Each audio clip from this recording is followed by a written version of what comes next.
Welcome to HS classes बच्चों। ये रहने वाला है आपके ट्रेड टू टेरिटरी चैप्टर का लास्ट लेक्चर नंबर 4, जिसके अंदर हम लोग पढ़ेंगे सारे के सारे Wars, Carnatic war, Maratha war, Sikh war, ICS act. तो ये कुछ चैप्टर का फ्लो रहने वाला है जो मैंने आपको बता दिया। थोड़ा रिकैप दे देता हूँ। थोड़ा सा कंस्ट्रक्शन चल रहा है तो वॉइस को जो है अवॉइड करना, ठीक है। पढ़ते हैं। हमने कहाँ पे कहानी खत्म की थी? हमने कहानी खत्म की थी जब आपके मेरे ख्याल से जो है ब्रिटिशर्स जो है नबुक्स बन चुके थे और रॉबर्ट क्लाइव जो थे मर चुके थे। रॉबर्ट क्लाइव जो थे वो मर चुके थे। Robert Clive was died. Robert Clive was died और ब्रिटिशर्स जो थे वो नबुक्स बन चुके थे। हमने लास्ट वीडियो के अंदर यहाँ तक पढ़ा था। नबुक्स बन चुके थे, रॉबर्ट क्लाइव मर चुके थे। आगे की कहानी जानते हैं। आगे की कहानी में क्या हुआ? अब आगे की कहानी कुछ इस तरीके से है कि जो ब्रिटिशर्स थे वो डायरेक्ट इंटरफेरेंस कर रहे थे किसके अंदर? स्टेट्स के अंदर। उन्हें दीवान जो था वो मिल चुका था। ब्रिटिशर्स को जो है दीवान मिल चुका था। ब्रिटिशर्स को जो है बाबू दीवान मिल चुका था। दीवान क्या है? A special right through which they have the all power to have the taxation. What was taxation? Taxation क्या था? Taxation जो direct taxes poor peasants, landless laborers और other types of artisans labor से लिया जाता था। आगे पढ़ते हैं। आगे क्या हुआ? आगे हुआ कुछ ऐसा, मैंने बोर्ड पे टॉपिक लिख रखा है Tipu Sultan the tiger of Mysore. तो मैसूर वॉर के पहले कुछ कहानी मैं बता दूं थोड़ी सी। क्या हो गया था? ब्रिटिशर्स जो थे, लिख रहा हूं बोर्ड पे तो अपनी कॉपी में भी लिखिए। ब्रिटिशर्स जो थे वो डायरेक्ट इंटरफेरेंस करते थे। डायरेक्ट इंटरफेरेंस थे ब्रिटिशर्स का। डायरेक्ट इंटरफेरेंस था ब्रिटिशर्स का। डायरेक्ट इंटरफेरेंस कहां पे था ब्रिटिशर्स का डायरेक्ट इंटरफेरेंस? स्टेट्स में था। इतनी बात में एक वेरी इंपॉर्टेंट टॉपिक आता है आपका, सब्सिडरी अलायंसेस। टॉपिक का नाम क्या है बच्चों? Subsidiary alliances. इससे डायरेक्ट क्वेश्चन बनता है, इसीलिए कान आंख नाक मुंह सब खोल के बैठिएगा और थोड़ा सा टेंशन इस टॉपिक पे भी दीजिएगा। आज कुछ ज्यादा बकवास नहीं करेंगे क्योंकि चैप्टर खत्म करना है। सब्सिडरी अलायंसेस क्या था? सब्सिडरी अलायंसेस के अकॉर्डिंग जिस स्टेट ने भी इसे जिस स्टेट ने भी सब्सिडरी अलायंसेस को एक्सेप्ट किया, उसके पास उसकी मिलिट्री का डायरेक्ट कंट्रोल नहीं होगा। क्या नहीं होगा? मिलिट्री का डायरेक्ट कंट्रोल नहीं होगा। ऐसा एक स्टेट था अवध। अगर मैं गलती नहीं कर रहा हूं तो ऐसा ही एक स्टेट था अवध। हाँ, ऐसा ही एक स्टेट था अवध। अवध नाम का एक स्टेट था जिसने इसको एक्सेप्ट किया। तो अब क्या होगा? इनके पास मिलिट्री नहीं होगी तो ये अपने स्टेट को प्रोटेक्ट कैसे करेंगे? तो ब्रिटिशर्स ने बहुत अच्छा खासा दिमाग लगा रखा था, प्रोटेक्ट कैसे करेंगे।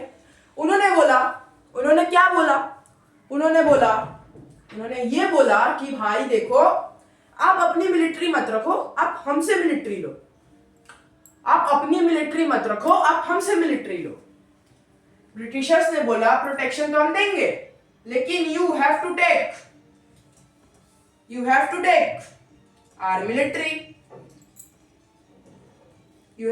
Our military.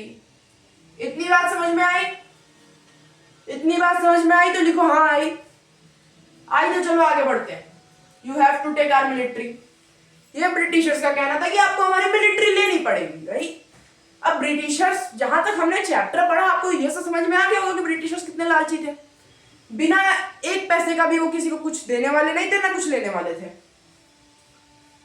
तो इनको क्या चाहिए था भैया? अब ये मिलिट्री देंगे तो उसका पैसा दीजिए। समझिए यहाँ पे ब्रिटिशर्स का game.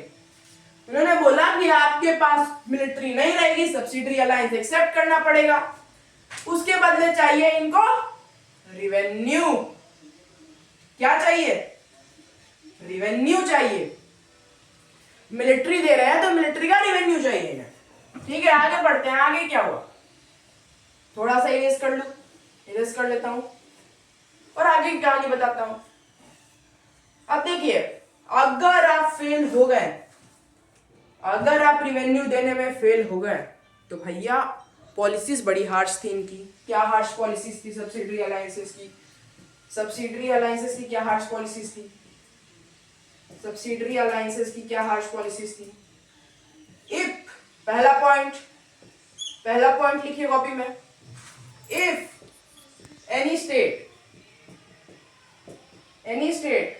failed to pay taxes, they have to give their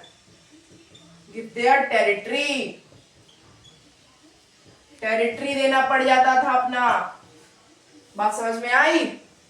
अगर कोई स्टेट रिवेन्यू देने में फेल हो गया तो उसे क्या करना पड़ेगा? उसे अपने टेरिटरी से हाथ धोना पड़ेगा। क्या करना पड़ेगा? क्या करना पड़ेगा? टेरिटरी से हाथ धोना पड़ेगा। टेरिटरी से हाथ धोना पड़ेगा। क्या इतनी बात समझ में आई? क्या इतनी बात समझ में आई? तो लिखो हाय, लिखो हाय, लिखो हाय। अब देखो, एक फेमस आदमी का नाम आ जाता है। मैंने आपको पूरी बात बता दी, सब्सिडरी अलायंसेस क्या था, सब्सिडरी अलायंसेस का फेलियर, डिसएडवांटेजेस क्या था। एक और चीज जान लो फैक्ट के लिए एक चीज और जान लो। क्या नाम है? रिचर्ड वेल्लेस्ली। रिचर्ड, एक तो अंग्रेजी में सबका नाम इतना ऐसा है ना कि बोलने में मुंह दुखा जाएगा। वेल्लेस्ली, he was the governor general of governor general was governor general he was the governor general he was the governor general at which year 1798 to 1805 he was the governor general at this time। अब यही महापुरुष थे ये महापुरुष ने क्या करवाया था? इन्हीं महापुरुष ने अवध जो था मैंने अवध का नाम पहले ही बताया था। अवध जो था फेल हो गया था।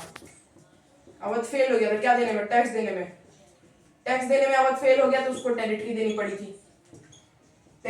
पड़ी थी और इन्हीं महापुरुष का हाथ था। क्या समझ में आई बात? क्या बात समझ में आई? आई तो लिखो हाँ आई। आगे बढ़ते हैं। अब आएंगे हमारे main topic, Tipu Sultan, the tiger of Mysore. Hope करता हूँ इसके पहले की कहानी पूरी की पूरी क्लियर होगी। और देखो, बार बोलना ही अच्छा नहीं लगता है। चैनल पे नए हो तो सब्सक्राइब कर लो और लाइक कर लो भाई, और बेल नोटिफिकेशन पे ऑल को सिलेक्ट कर लो। क्यों? क्योंकि आने वाला है मैराथन सीरीज। इससे फायदा आप ही लोगों का। ठीक है, मैराथन सीरीज आने वाला है जिसके अंदर वन शॉट के अंदर फुल लेक्चर कंप्लीट होगा। डीपीपीस मिलेंगी किसके थ्रू? पोस्ट के थ्रू। पोस्ट पे आपको डीपीपीस मिलेंगी, आपको पीवाईक्यूज करवाए जाएंगे और हैंड रिटन। चलो एक और कमिटमेंट कर ही दिया, हैंड रिटन नोट्स मिलेंगे। इतनी चीजें मिलेंगी तो भाई कर ही लो सब्सक्राइब, आप ही का फायदा। चलो अब मैसूर वॉर की तरफ बढ़ते हैं। मैसूर वॉर क्या था? अब आगे बढ़ते हैं। टीपू सुल्तान के द्वारा जो ये मैसूर वॉर था वो क्या था? मैसूर वॉर समझते हैं। देखो, थोड़ी सी एनसीईआरटी रीडिंग बीच में करना जरूरी होता है तो थोड़े पढ़ लेता हूँ आपके लिए। The company resorted to directly military confrontation when it was a threat to its political or economic interest. This can be illustrated with the case of a southern Indian state of Mysore.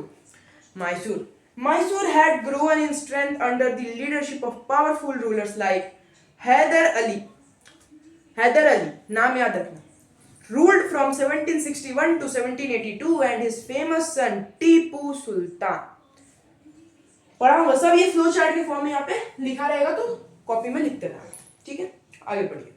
Tipu Sultan ruled from 1782 to 1799. Mysore controlled the profitable trade of the Malabar coast, where the company purchased pepper and cardamom. In 1785, Tipu Sultan stopped the export of sandalwood, pepper and cardamom through the ports of his kingdom and disallowed local merchants from the trading with the company. He also established a close relationship with the French in India and modernized his army with their help. The Britishers were furious.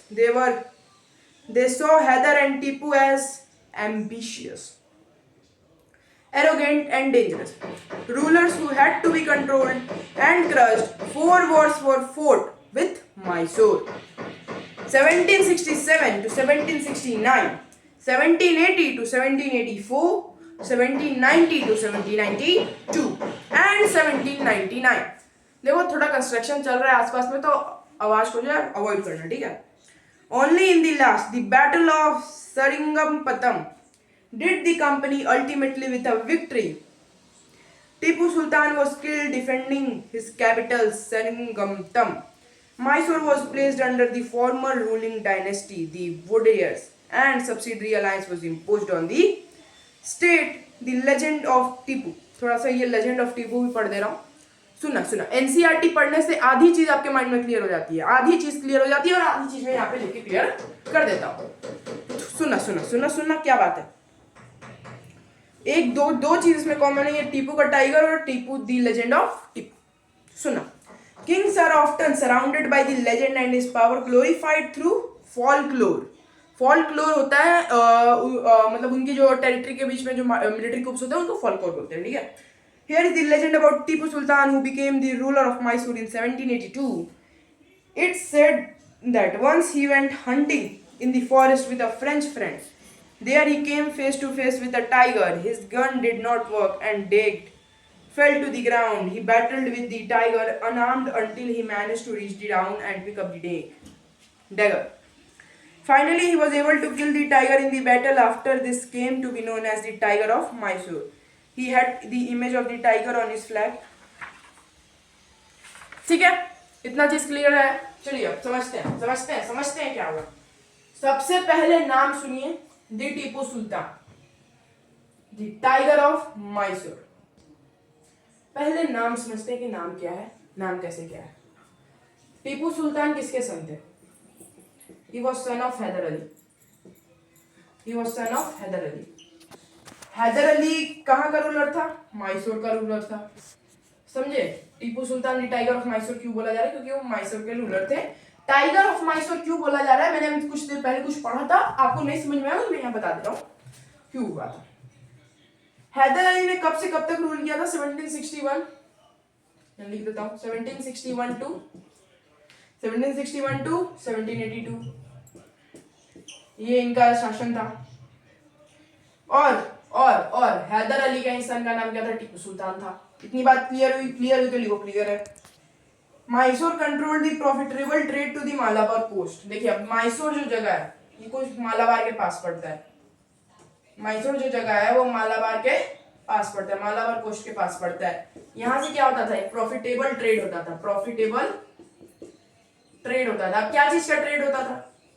Trade क्या चीज का होता था? यहाँ पे एक नाम और लिख देता हूँ, EIC, जिसका बाद में बहुत इंपॉर्टेंट रोल है भाई. पूरा चैप्टर इसी के ऊपर है. क्या चीज का ट्रेड होता था? सैंडलवुड का ट्रेड होता था. लाल चंदन, सैंडलवुड नहीं, सैंडलवुड वो होता है, सॉरी लाल चंदन नहीं, सैंडलवुड का लकड़ी आता है जिससे धूप बत्ती बनता है शायद. हाँ वही होता है सैंडलवुड. पीपर का ट्रेड होता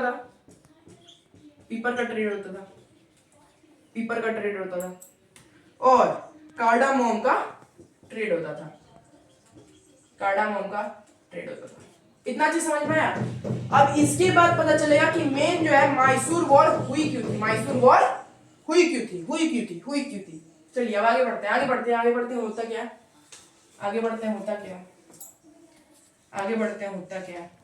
है आगे देखते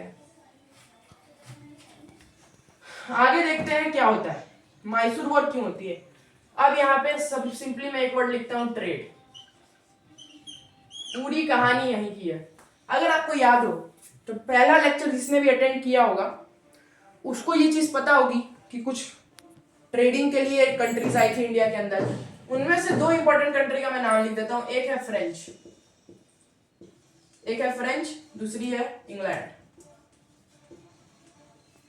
सुनो, मैसूर वॉर के अंदर इन्हीं 2 कंट्रीज का मेन काम है. इंग्लैंड, दूसरी है फ्रेंच. समझते हैं हुआ क्या। होता यूं है कि 1765 का साल चल रहा था, 1765 का साल। टीपू सुल्तान किंग थे, टीपू सुल्तान राजा थे। टीपू सुल्तान राजा थे, कहाँ के राजा थे? मैसूर के राजा थे। मैसूर कहाँ पड़ता है? मालाबार कोस्ट के पास पड़ता है। इतना चीज हमें समझ में आ गया? हाँ सर समझ में आ चुका है। आगे बढ़ाइए, आगे क्या होता है? आगे होता है कि टीपू सुल्तान जो है 1765 के अंदर एक्सपोर्ट रोक देते हैं। एक्सपोर्ट किस चीज का रोक देते हैं? सैंडलवुड का, पीपर का और कैंडमम का, जो मैंने आपको अभी यहाँ पे लिखी थी। एक्सपोर्ट रोक देते हैं इन चीजों का।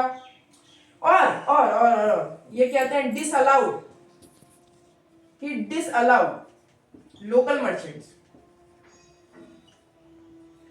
मर्चेंट्स को डिसअलाउड कर देते हैं ट्रेड करने से। ठीक है, through the ports office, kingdom, इसके राज्य के पोर्ट के पास से आप नहीं कर सकते, इसके राज्य के पोर्ट के पास से आप ट्रेड नहीं कर सकते हैं, ये कहते हैं।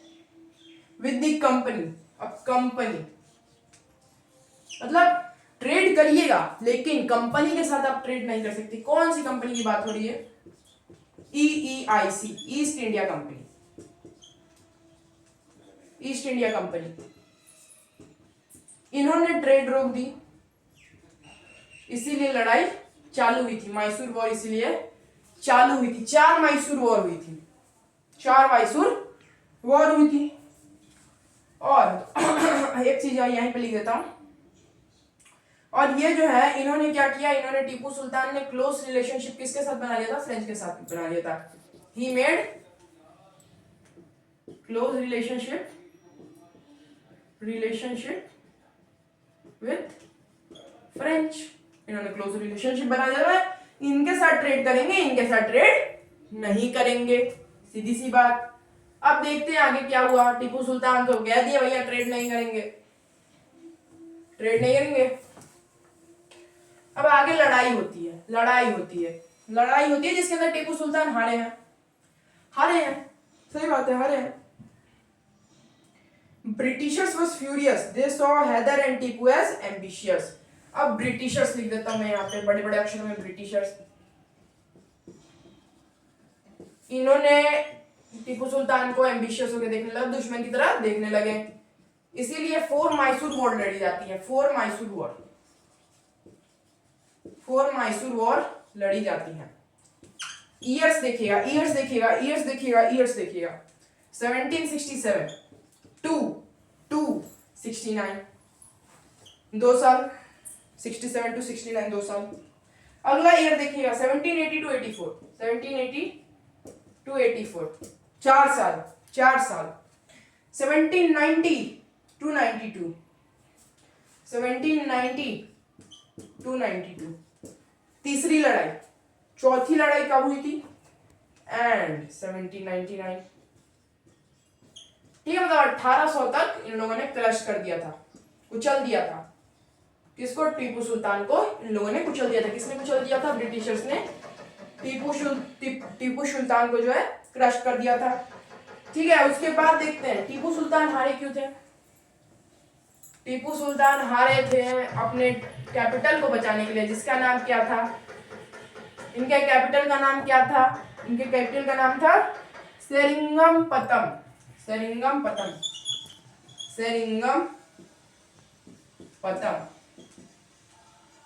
इन्होंने इसको भी लूज कर दिया था और ये हार चुके थे। He has lost the war। समझ में आ गया? मैसूर वॉर, कॉन्ग्रेचुलेशन, आप लोगों ने मैसूर वॉर जान लिया, आप लोगों ने मैसूर वॉर समझ लिया। ठीक है, ब्रिटिशर्स किसी के नहीं थे भाई, वो अपने आदमी को भी मरवा दिए, मतलब वो किसी के नहीं थे, किसी के थाली में मतलब चट्टे बट्टे नहीं थे, वो सबको मरवाते थे। ठीक है, अब यहाँ पे एक नेम है tiger of Mysore. Tiger of Mysore इन्हें इसलिए बोला जाता है क्योंकि ये एक बार फ्रेंच एक दोस्त के साथ जा रहे थे, जंगल में क्या करने जा रहे थे? हंटिंग करने जा रहे थे। अब इनका शायद तीर भाला गिर गया, सामने आ गया टाइगर, उससे लड़ दिए, टाइगर को मार दिए, जीत गए, इसीलिए इन्हें टाइगर ऑफ मैसूर बोला जाता है। उसी टाइम के नाम पड़ गया। और इनका जो झंडा था उसके ऊपर उसकी फोटो बनाई हुई थी कि भैया मैंने हरा दिया। इनका झंडे का सिंबल देख लो, सिंबल देख लो, सिंबल देख लो, इनका झंडे का सिंबल देख लो। ठीक है, आगे बढ़ते हैं। आगे भी ये टॉपिक ही रेस करते हैं। अब चलते हैं मराठा वॉर। मैसूर वॉर अब खत्म हो चुकी है, अब पढ़ेंगे मराठा वॉर। मराठा वॉर में अब क्या होता है? War with Marathas. उसके बाद है आपका doctrine of lapse, setting up new administration, the company army और कंक्लूजन। तो छोटा मोटा है, आज पूरा चैप्टर खत्म कर देंगे। थोड़ा वीडियो लंबा होगा, टेंशन मत लेना, 1 घंटा मैक्स टू मैक्स 1 घंटा में कोशिश करूंगा खत्म कर दूं। ठीक है, लिखते हैं war with Marathas. War with Marathas, war with Marathas. थोड़ा एनसीईआरटी रीड कर लेते हैं। एनसीईआरटी रीड कर लेते हैं। एनसीईआरटी में क्या लिखा है? From the late 18th century, the company also sought to curb the eventually destroyed Maratha power. With their defeat in Third Battle of Panipat in 1761, the Marathas' dream of ruling from Delhi was shattered. They were divided into many states under different chiefs, Sardars, belonging dynasties such as Sindhia, Holkar, Gaikwad, and Bhosle. These chiefs were held together in a confederacy alliance under a Peshwa, principal minister, who became ineffective military, and Nana Padnis were two famous Maratha soldiers and statesmen of the late 18th century. The Marathas were subdued in a series of wars. In the first war that ended 1782 was the Treaty of Salabai. There was no clear victory. The second Anglo-Maratha War 1803-5 was fought different fronts, resulting in the British granting Orissa and the Delhi. Finally, the third Anglo-Maratha War of 1817-19 crushed Maratha power. The Peshwa was removed and sent to the Bhittur near Kanpur with over a pension. The company now had completed control over the territories south of the Vindhyas. The claim to permanency in a clear form of above that the form of early 19th century, the company pursued an aggressive policy of terrestrial expansion under Lord Hastings, Governor General of 1813 to 1823. A new policy of permanency was initiated. The company claimed that its authority was paramount or supreme. Hence, its power was greater than that of Indian states. In order to protect the interests, it was justified in annexing or threatening the annex of Indian kingdom. This view continued to guide later British policies as well. This process, however, did not unchallenged. For example, when the Britishers tried to annex the small state of Kittur in Karnataka today, Rani Chamna took the arms and led to the anti-British resistance movement. समझिएगा हुआ क्या? तो बात करते हैं Maratha war का। देखिए, late 18th century की बात है, 1800 की बात है। अभी चल क्यों नहीं रहा? 1800 की बात है, लेट 18th सेंचुरी की बात है, late 18th century. Late 18th century की बात है। होता क्या है, कंपनी देखता है कि इवेंचुअली मराठा पावर जो है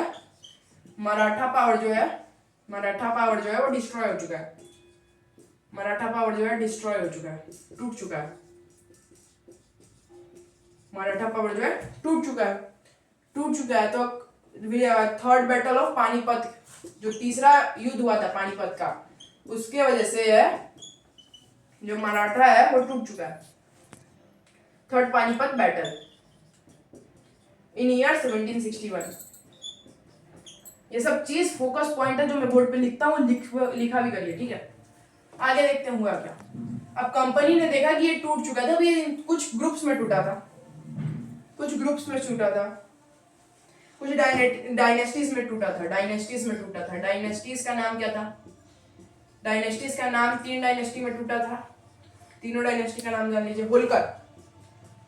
होलकर डायनेस्टी सबसे पहली डायनेस्टी, गायकवाड़ दूसरी डायनेस्टी, और भोसले 3 डायनेस्टी के अंदर मराठा पावर पूरा टूट चुका था। लेकिन इन तीनों ने मिलकर एक अलायंस बनाई। क्यों? ब्रिटिशर्स के थ्रू लड़ने के लिए, ब्रिटिशर्स से फाइट करने के लिए, फाइट विद ब्रिटिशर्स। ठीक है, इतनी बात समझ में कॉन्फेड्रेटरीज। ये तीनों रूल किसके अंदर होती थी? ये तीनों रूल होती थी पेशावा के अंदर। पेशावा मतलब एक रूलर होता था, तीनों के मिला के एक रूलर बनाया गया था पेशावा, जिसका वो कहते थे सब टाइटल था। और effective military and administration head based in Pune. Mahadji Scindia and Nana Phadnis were two famous Maratha soldiers and सेंटमेंस to the late 18th century. ये दो नाम याद रखिएगा, दो सोल्जर्स थे। आपका पहले का नाम है महादजी सिंधिया एंड नाना पांडिज। ठीक है, Maratha was subsided in a series of war. अब मराठा जो है सब्सिडेड हो जाता है सीरीज ऑफ वॉर में, सब्सिडेड इन सीरीज ऑफ वॉर, यही मराठा वॉर है कुछ। ब्रिटिशर्स ने फायदा उठाया इनके भी उसका कि तीसरा पानीपत का बैटल ये लोग हार चुके हैं 1761 के अंदर, किंग डायनेस्टी के अंदर बढ़ चुके हैं। ब्रिटिशर्स लड़ने के लिए इन्होंने अलायंस बना लिया। अलायंस के अंदर जो है पेशावा को हेड बनाया हुआ है, पेशावा को हेड बनाया हुआ है। ठीक है, पेशावा को हेड बनाया हुआ है। आगे देखते हैं आगे हो गया। हाँ, बैटल जो है 1782 के अंदर खत्म हो जाती है। 1782 के अंदर खत्म हो जाती है। किसकी?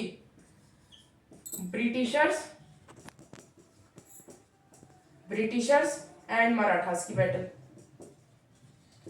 गेस करिए होता क्या है? होता वही है जो ब्रिटिशर्स चाहते हैं। मराठा हार चुका है, मराठा हार चुका है, मराठा हार चुका है। ट्रीटी ऑफ सालाबाई आती है, नहीं सॉरी, इसके अंदर मराठा नहीं हारता है। इसके अंदर मतलब कोई विक्ट्री ही नहीं होती है, दोनों मतलब इक्वल रहते हैं। ये 1782 का वॉर होता है, दोनों विक्ट्री होता है, तो इसके अंदर ट्रीटी ऑफ सालाबाई होती है। ट्रीटी ऑफ सालाबाई साइन होती है दोनों ग्रुप्स की तरफ से, ब्रिटिशर्स की तरफ से भी और मराठास की तरफ से भी, कि इस ट्रीटी के अकॉर्डिंग नो क्लियर विक्ट्री थी, कोई क्लियर विक्ट्री नहीं थी, दोनों में से कोई नहीं जीता था। आगे बढ़ते हैं। सेकेंड एंग्लो मराठा वॉर होता है। मराठा वॉर को एंग्लो मराठा वॉर भी बोला जाता है, तो ये चीज याद रखिएगा। मैं एंग्लो मराठा वॉर भी बोल दूंगा तो कोई दिक्कत वाली बात नहीं हो रही है। लिखते हैं second Anglo Maratha war. Second Anglo Maratha war के अंदर क्या होता है? सेकेंड एंग्लो मराठा वॉर के अंदर क्या होता है कि ये चलता है 1803 से लेके 1805। डिफरेंट फ्रंट्स के अंदर लड़ी जाती है। जैसे नॉर्थ के अंदर यमुना रिवर के ऊपर लड़ी जाती है, ये। और कहाँ लड़ी जाती है? आगरा के अंदर भी लड़ी जाती है, इंक्लूडिंग आगरा के अंदर भी लड़ी जाती है। क्या बात हो रही है? सेकंड मराठा वॉर की होती है। और इसके अंदर क्या होता है ना, the second Anglo resulting in Britishers granting. अब ब्रिटिशर्स इसमें हार चुके थे, उन्होंने क्या ग्रांटिंग किया था, क्या ग्रांट किया था? ओडिशा दे दिया था और दिल्ली दे दिया था। चलिए अब तीसरा पढ़ते हैं। तीसरा एंग्लो मराठा वॉर। दो एंग्लो मराठा वॉर मैंने बता दिया, अब तीसरा पढ़ते हैं। तीसरा में क्या होता है? Third Anglo Maratha war. Third Anglo Maratha war में क्या होता है? Third Anglo Maratha war of 1817 to 1819। Crushed Maratha power, हार चुका है मराठा पावर, कुचला चुका है। क्रश्ड मराठा पावर किसने क्रश कर दिया? ब्रिटिशर्स ने कर दिया। क्या कर दिया? Crushed Maratha power. Maratha power जो है उन्होंने कुचल दिया था। और पेशावा था जो हेड था तीनों अलायंसेस का, उसको कानपुर भेज दिया गया था, उसको पेंशन दी जाती थी। He was pensioned. The company had complete control over the territories south of Vindhyas. Company का पूरा कंट्रोल आ गया था किसके? साउथ ऑफ विंध्यास के ऊपर। मराठा वॉर भी खत्म हो चुकी है, कुछ कंक्लूजन इसका है। कंप्लीट कंट्रोल हो गया था कहां पे? Complete control over Vindhya range,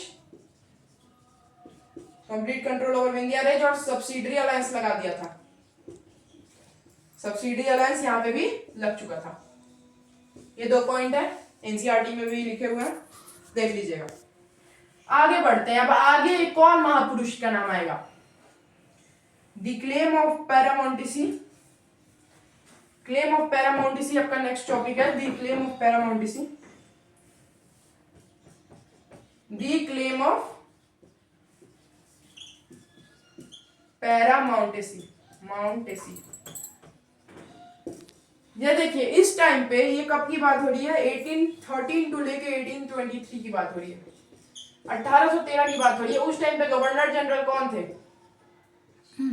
उस टाइम पे गवर्नर जनरल 1813 में गवर्नर जनरल बने थे कौन? Warren Hasting. वॉरेन हेस्टिंग जो थे गवर्नर जनरल बने हुए थे कौन से टाइम में? 1813 के अंदर। अब इनके अंदर जो था न्यू पॉलिसी लाए थे पैरामाउंटेसी की जो है, इन्होंने एक न्यू पॉलिसी लाई थी।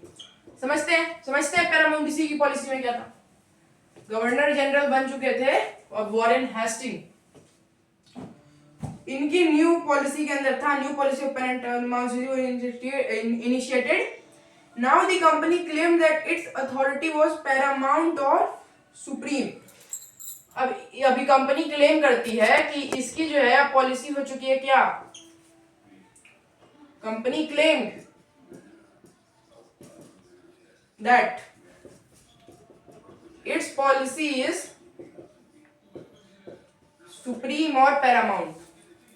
paramount का मतलब सुप्रीम भी होता है और paramount ये अब कंपनी क्लेम करती है। कौन करती है भाई? तो कंपनी करती है। Hence its power was greater than the Indian states. अब इंडियन स्टेट से ज्यादा सुप्रीम इनके पावर होंगे भाई, समझ लीजिए अब बात को। पॉलिसी वॉरेन हेस्टिंग ने ला दी थी कि अब इंडियन स्टेट से ज्यादा सुप्रीम पावर कंपनी के पास होगी। समझ में आ रही है बात? आ रही है बात तो लिखो CH क्लियर है, CH क्लियर है। This process however did not got unchallenged. For example, when the Britishers tried to annex the small state of Kittur. अब देखिए ये पॉलिसी जो है, अब एक स्मॉल स्टेट कित्तूर के अंदर जो है इम्प्लाई करने की कोशिश की गई थी। कौन से स्टेट में? कित्तूर। तो इसको चैलेंज किया गया था। It was get challenged by, किसके द्वारा चैलेंज किया गया था बच्चों? रानी चन्नामा के थ्रू। रानी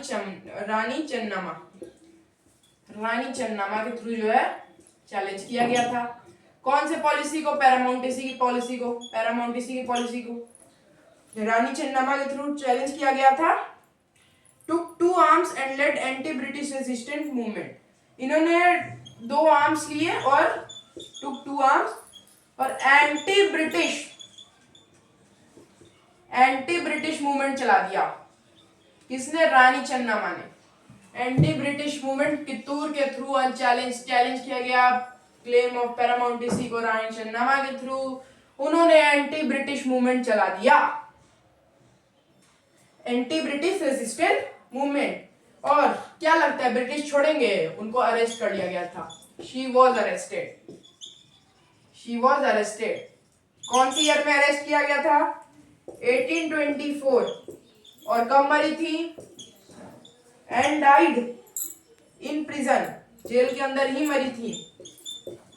जेल के अंदर ये कब मरी थी? एंड डाइड इन प्रिजन इन 1829। 1829 के अंदर जो है ये प्रिजन के अंदर मर चुकी थी। कौन? रानी चिन्नामा जो है जेल के अंदर, प्रिजन के अंदर मर चुकी थी, रानी चिन्नामा। ठीक है। But Raina, a poor chowkidar in Sangolli in Kittur, carried out the resistance. लेकिन इनका जो एंटी ब्रिटिश रेजिस्टेंट मूवमेंट था वो रुका नहीं। रानी चिन्नामा मर भी चुकी थी लेकिन इनका एंटी ब्रिटिश रेजिस्टेंट मूवमेंट रुका नहीं। किसने उसको आगे कैरी किया? रायना जो था वो कित्तूर का ही एक क्या था? कित्तूर का ही एक चौकीदार था और इसने आगे बढ़ाया anti resistant British movement. With popular support, he destroyed many British camps and records. He was caught and hanged by the Britishers in 1830. You will read more about the several cases of resistance later in the book. अब देखिए हुआ क्या, अब रायनर जो था इसको भी मार दिया गया था 1830 के अंदर, फांसी पे चढ़ा दिया गया था, ही वॉज गेट हैंग। लेकिन जब तक मूवमेंट इसने चलाया, उस बीच में उसने बहुत सारे ब्रिटिश कैंप्स को जो है तबाह कर दिया था और एक रिकॉर्ड बना लिया था। ठीक है, फिर बाद में लेटर ऑन ब्रिटिश जो है इसे भी चढ़ा देते हैं फांसी पे और क्या करते हैं, मार देते हैं बच्चों, क्या करते हैं, मार देते हैं। थोड़ी सी एनसीईआरटी रीड कर देता हूँ। In the late 1830 east India company became worried about Russia. It imagined that Russia might expand across Asia and enter India from the northwest. Driven by the fear, the British now wanted to secure their control over the northwest. They fought a prolonged war with Afghanistan between 1838 and 1842 and established indirect company rule here. Sindh was taken over in 1843. Next in line was Punjab, but the presence of Maharaja Ranjit Singh held back the company after his death 1839. Two prolonged wars were fought with the six kingdoms. Ultimately in 1849 Punjab was annexed. देखिए NCERT में बहुत छोटे छोटे में topics को खत्म किया हुआ है, तो मैं भी वैसे ही करूंगा। क्यों? क्योंकि हम लोग एनसीईआरटी बुक को ही फॉलो कर रहे हैं। अब देखिए, अब है बात सिख वॉर की।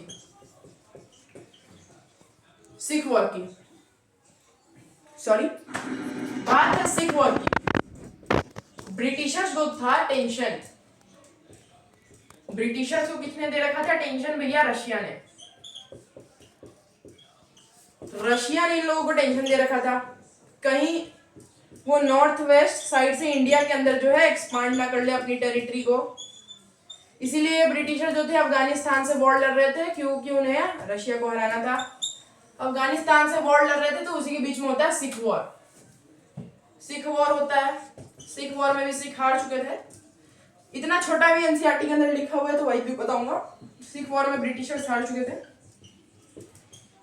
सिख वॉर में सिख हार चुके थे, ब्रिटिशर्स जीत चुके थे, सिख हार चुके थे। महाराजा रणजीत सिंह के राज्य शासन में ये लड़ी गई थी और बाद में जो है पूरी टेरिटरी को एनेक्स कर लिया गया था, ले लिया गया था। किसके थ्रू? ब्रिटिशर्स के थ्रू। इतनी बात समझ में आई? तो आप लोगों ने क्या क्या पढ़ लिया? आपने मैसूर वॉर पढ़ा, आपने मराठा वॉर पढ़ा, आपने सुप्रीम पावर वाली पॉलिसी पढ़ ली, आपने सिख वॉर भी पढ़ लिया। अब एक अलग पॉलिसी आती है बच्चों, डॉक्ट्रिन ऑफ लैप्स की पॉलिसी। तो पढ़ते हैं डॉक्ट्रिन ऑफ लैप्स की पॉलिसी में क्या था। देखो, मैं ज्यादा स्पीड में भी नहीं भाग रहा हूं, मैं बहुत धीरे धीरे प्यार से आराम से चीजों को बता रहा हूं, तो समझने की उसे कोशिश करना। हिस्ट्री है, थोड़ी बोरिंग लग सकती है, लेकिन उतनी बोरिंग नहीं है जितनी आप लोग समझ रहे हो। ठीक है, समझ में आ रही है बात? ज्यादा नहीं है अब, थोड़ा बहुत और है, समझते हैं। थोड़ा सा एनसीईआरटी रीड कर लेते हैं। The doctrine of lapse, the final wave of annexation awkward under Lord Dalhousie, who was the governor general. अब यहाँ पे गवर्नर जनरल कौन है? यहाँ पे गवर्नर जनरल जो है लॉर्ड डलहौजी है। डलहौजी जो है गवर्नर जनरल है। इन्हीं के गवर्नर जनरल में क्या लाई जाती है? डॉक्ट्रिन ऑफ लैप्स की पॉलिसी। डॉक्ट्रिन ऑफ लैप्स की पॉलिसी इन्हीं के अंदर लाई जाती है। किसके अंदर? लॉर्ड डलहौजी के अंदर ही लाई जाती है। ये गवर्नर जनरल कब से थे? 1848 से लेके 1856 तक थे। He devised a policy to came to be known as doctrine of lapse. The doctrine declared that if an Indian ruler died without male heir of his kingdom would lapse, that it become a part of the company. ठीक है, सुनिए अब होता क्या। Doctrine of lapse बहुत ही simplified policy थी, इसको बहुत कॉम्प्लेक्स तरीके से बताया हुआ है। सिंपली जानिए डॉक्ट्रिन ऑफ लैप्स था क्या। देखिए, जो आ रहा है वो गवर्नर जनरल बन रहा है, वो अपनी पॉलिसी ला दे रहा है। डॉक्ट्रिन ऑफ लैप्स की पॉलिसी थी। डॉक्ट्रिन ऑफ लैप्स की पॉलिसी में बोलता क्या है? डॉक्ट्रिन ऑफ लैप्स की पॉलिसी में बोलता है, सबसे पहली बात, अगर कोई इंडियन रूलर है, कोई इंडियन राजा है और उसके पास अगर मेल चाइल्ड नहीं है, तो जितनी भी उसकी टेरिटरी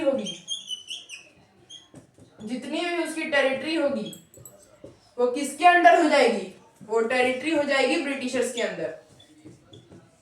सिंपली यही बात है आपकी डॉक्ट्रिन ऑफ लैप्स के अंदर लिखी हुई, यही पॉलिसी थी डॉक्ट्रिन ऑफ लैप्स।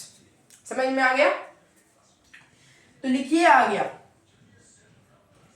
ठीक है, आगे क्या लिखा है? One kingdom after another was annexed simply by applying this doctrine of lapse.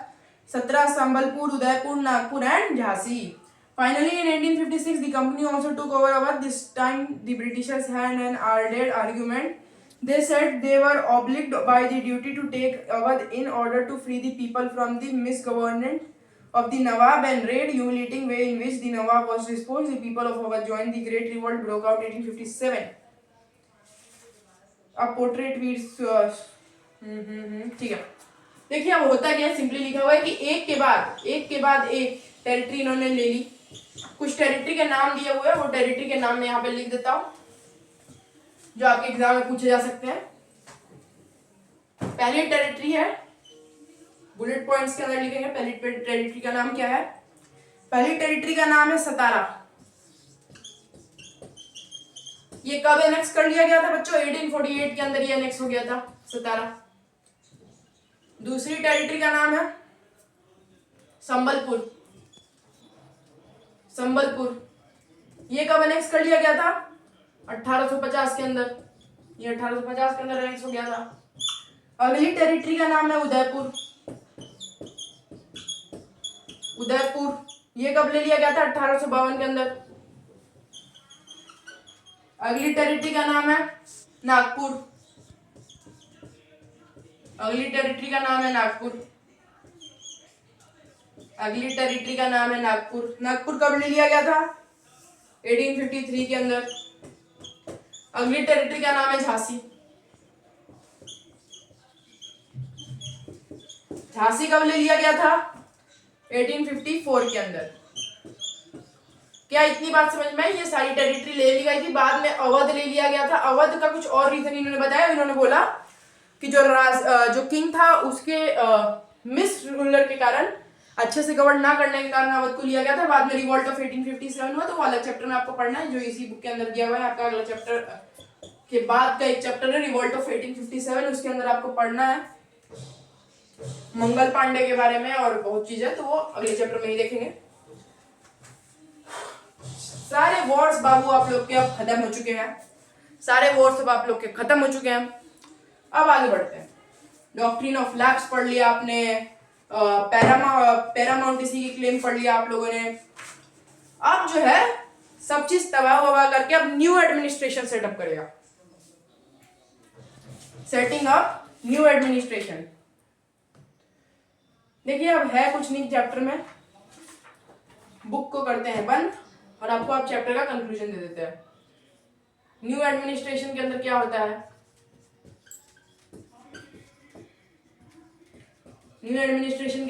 है? हायरार्कीज के अंदर डिवाइड कर लिया जाता है ब्रिटिशर्स को। 3 तरह की हायरार्की होती है। सूबेदार जो है सबसे लोअर पोस्ट होता है, किसको? इंडियंस को दिया जाता है। मतलब इंडियंस के हिसाब से सबसे हायर पोस्ट आप ब्रिटिशर्स आर्मी में यही बन सकते हैं। यही न्यू एडमिनिस्ट्रेशन होता था। आईसीएस एक्ट लाया गया जिसके अंदर क्या बताया गया? Indian civil services act lord Cornwallis के अंतर्गत लाया गया। लॉर्ड कॉर्नवालिस के अंदर लाया गया, जिसके थ्रू आप इंडिया और इंग्लैंड की सेवा करेंगे। यही था आपका पूरा चैप्टर बच्चों। Thank you for watching. और आपका मैंने पूरा का पूरा चैप्टर जो है आज खत्म कर दिया है, तो लिख देते हैं थैंक्स फॉर वॉचिंग।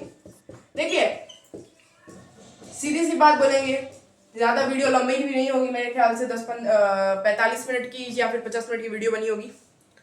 देखो पेशेंस बनाए रखो। हिस्ट्री एक ऐसा सब्जेक्ट है जिसके अंदर आपको कहानी पूरी पढ़नी पड़ती है। तो चलिए आगे कुछ 2-3 पॉइंट बता देता हूं मैं आपको, आगे आपका जो कैसे क्या क्या रहने वाला है। पहली नंबर बात, सपोर्ट करो भाई, बिना सपोर्ट के नहीं हो पाएगा। क्योंकि मुझे अगर आप लोग को लाइव लेक्चर्स भी चाहिए तो सपोर्ट करो ना भाई, तभी ना चैनल लाइव आ पाएगा, तभी मैं लाइव पढ़ा पाऊंगा। दूसरी बात, डीपीपीस वीडियोस वाली बात आपसे हो चुकी है। और तीसरी बात यार सब्सक्राइब कर दो यार, ठीक है। अगला लेक्चर जो रहने वाला है, देखो दो उसमें से रह सकते हैं, ठीक है। या तो आपके पॉल साइंस से रहे क्योंकि वो एक बचा हुआ है, या तो आपके मैथ से रहे, तो ये 2 चीज होने वाली। Thank you so much for watching. Thanks for coming to HS classes.